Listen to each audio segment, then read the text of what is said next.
Good afternoon. I'm Paul Sundberg. I'm the Executive Director for the Swine Health Information Center. And first, thanks to Bob for thinking of this. And second, I get to lead things off and give you a little update about the center and some of the things that are going on. We're going to be going very quickly from speaker to speaker this afternoon because the agenda is going to be very tight. And I know that Jeff has 30 minutes of talk that he's got to do in 20 minutes, so we're going to see if we can get as much condensed as possible, as quickly as possible. Swine Health Information Center. If you think of the National Pork Board as an aircraft carrier, big, strong, going down the water, a lot of might, a lot of things going around it, a whole war chest around it. And that'd be the National Pork Board. The Swine Health Information Center is more like a PT boat, going from one place to another. It takes a long time to turn the aircraft carrier. It's got a lot of power. There's got a lot of big things that happen. It's got to do things correctly. And it's got to do things in a manner that is standardized in order to make things happen. That's just the way the National Pork Board is. I was with them for 20 years, and that's a good process. And it works well, but it also takes time.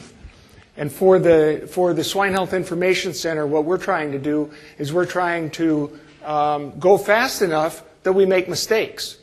If we're not going fast enough to make a mistake, I'm probably not going fast enough, because there's a lot of things that have to happen and go from one place to another. Of course, you want to cause mistakes, you want to minimize them, but you can't be afraid of doing something wrong and responding. So the issue here is to try to fill those gaps in between the needs that the Pork Board can fill, NPPC can fill, the American Association of Swine Veterinarians can fill. There are gaps in there because of time, because of organizations, and because of things that have to happen. The Swine Health Information Center, one of the objectives is to work quickly enough to be able to fill those gaps. We've got a board of directors. It's its own separate corporation, a 501c3 with a board of directors, and there are the names, there are the organizations that are represented on the board of directors, 2 working groups, monitoring and analysis working group.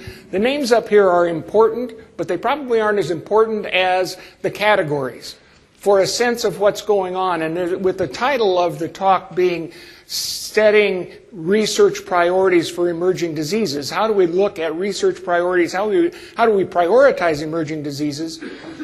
This is the power of the center in looking at prioritizing what happens within the center. The board of directors, the monitoring and analysis group, the preparedness and response group. Those are all working groups that provide direction and provide input into the programs and what happens with the center. We're 2 years old now. We're just going into the 3rd year of a 5-year project to get this done. So a little bit of an overview about some of the things that we're working on, that the center's working on, and therefore might give you a better sense of some of the priorities and setting those priorities that stem from producer veterinarians' needs as we gather the input through those working groups, through the board of directors, and folks, through all of you as well, because every input into the direction and what has to happen for the industry is always welcome. So let's start with PREDICT. One of the foundational efforts that was first entered into was to help standardize the method by which the veterinary diagnostic labs can categorize and message the testing results for swine diseases within those veterinary diagnostic labs. Prior to this, everybody had done, the diagnostic labs did their own thing, and they did them well, and they're doing it correctly, but it's University of Minnesota specific, it's Iowa State specific, South Dakota State, and Kansas State, all specific methods and ways to message and report. And that works for that. It works fine until you have to respond to an emerging disease or figure out what's going on as quickly as possible, or uncover an emerging disease, because in order to get those laboratories talking to each other with those testing results, you had to employ a programmer, and that guy has got to sit down in the basement someplace and take a lot of time to make things happen. This diagnostic standardization project is a foundational project that will enable the compilation, analysis, and communication of the veterinary diagnostic lab swine testing results to happen very quickly. And that's a big deal because that's the way that we can coordinate and make things happen. So, with that standardization, what we're into currently and under development is the development of warehouses, what are termed warehouses, for each of those 4 laboratories. And I will also back up just a second. I'm working with those 4 laboratories to do this, but it will apply, it can apply to any of the non-laboratories as they report as well. We're getting this project done with the 4 because that's what we can work with, and then we'll apply it more broadly. Forming data warehouses where that information can be stored and accessed under the control of the different diagnostic labs. So it's not some central grand database project. It's enabling those diagnostic labs to build their warehouses for themselves with the ability to tap into those and the ability to have those standardized so we can look at it. Because the next thing that's going to happen is we're looking at developing a way that we can use that information to help with domestic disease monitoring, again, tracking, but more than just tracking, uncovering, hopefully uncovering new things that are going on. Something that's happening in one area of the country may be unique to that area of the country. Unless we look at this data and find out that it's not just happening in Michigan, but it's also happening in Georgia, and by golly, it's happening in Oklahoma as well. We wouldn't have known that without that working that way. So domestic disease monitoring, ultimately, if we can develop the model with enough information in it, and it's not just the veterinary diagnostic lab data, but also other information that producers and veterinarians voluntarily put into the system, we may be able to develop the model that will give us real-time prediction, that we can predict either risk within an area or predict the probability of an outbreak within an area based on a lot of different parameters, including pig movement, status of different premises, etc. So it's more than just the veterinary diagnostic labs, but that's really the start of it. That was the foundation of that. And then also another project that we have that you'll be seeing very shortly now is an international monitoring, swine health monitoring project through the University of Minnesota. Unrelated to the veterinary diagnostic lab, but related to the bigger heading of being able to predict and looking for things that happen. Dr. D is going to talk to you about the feed issues and about the looking for risks. Predict is risks from common inputs. One of the things I'm looking for is risk from common inputs, feed inputs, vaccine inputs, things that are common to production that we can help to identify risk and perhaps mitigate risk as we go. One of the things that was reported in the AASV meeting in March was the discovery of Seneca Valley virus, Seneca A, in a trypsin product that was used to make vaccines. Now, it wasn't a pig vaccine, but it was discovered in the trypsin product. The vaccines were found to be clear. They had viral nucleic acid, but not infectious. But the outcome of this whole discussion was for CVB to take a look at their master seeds, to take a look at the process, to take a look at what's going on with vaccines. And again, the outcome is mitigating risk. Something that we haven't asked before, let's ask questions, let's uncover questions that we can look for answers to help mitigate risk to emerging diseases. Ongoing, another issue with preparedness now, ongoing, and I think Dr. D again will talk about this, but we're looking at not just the risks of feed, but we're looking at ways to mitigate those feed risks. Another foundational project as far as preparation goes, and monitoring as well as preparation, is the swine disease matrix. As an outcome of the PED outbreak, USDA did a literature review where they identified more than 40 viruses that could infect pigs. That was very helpful. We take those viruses and prioritize them according to their production effects, their economic in trade and domestic marketing effects, and also in their likelihood to either be imported into the U.S. or to emerge in the U.S. as an emerging disease, and score those, categorize those, prioritize those, and that starts to develop then where you start at the top of the list and you work your way down.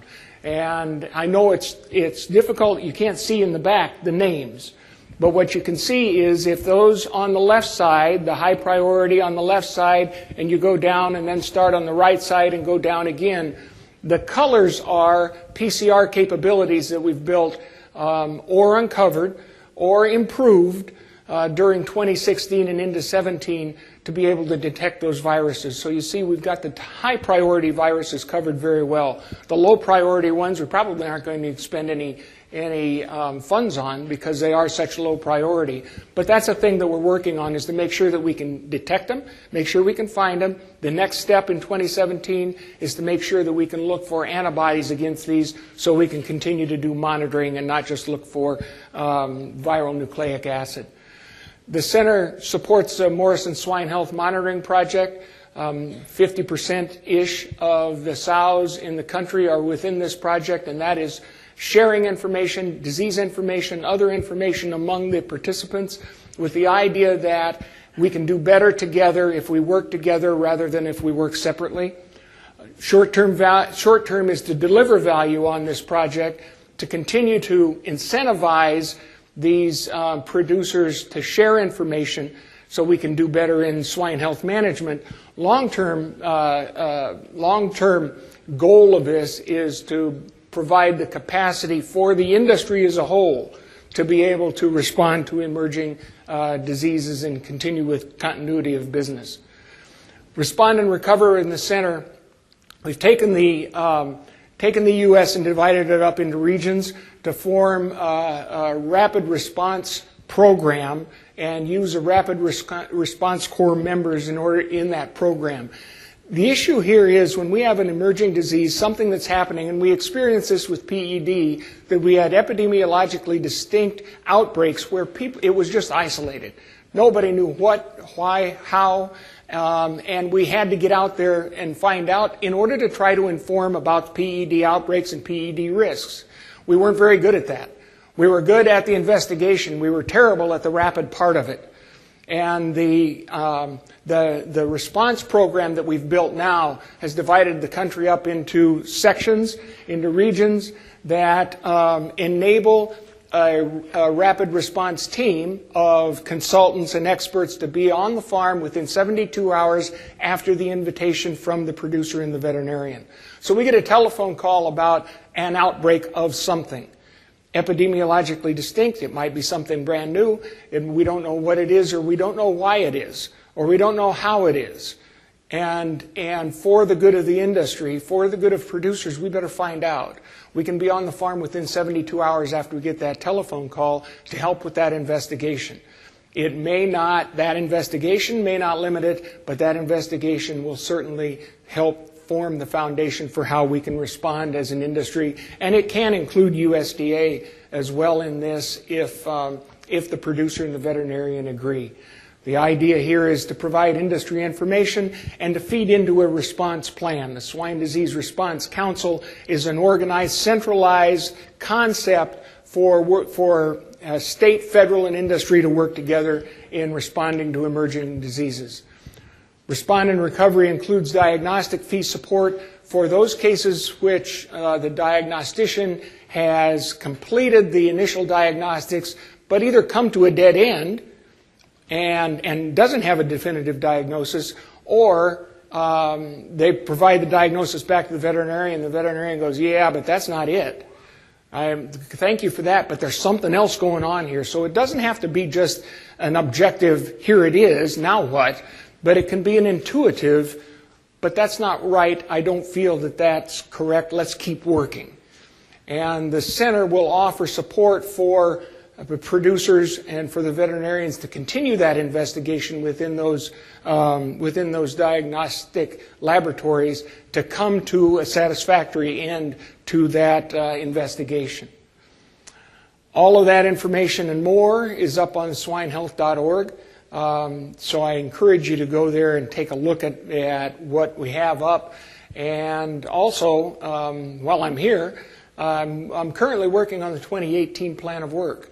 And I would very much value any and all input into the ideas for the PT boat and how we can do better going from one thing to another to be able to fill those gaps.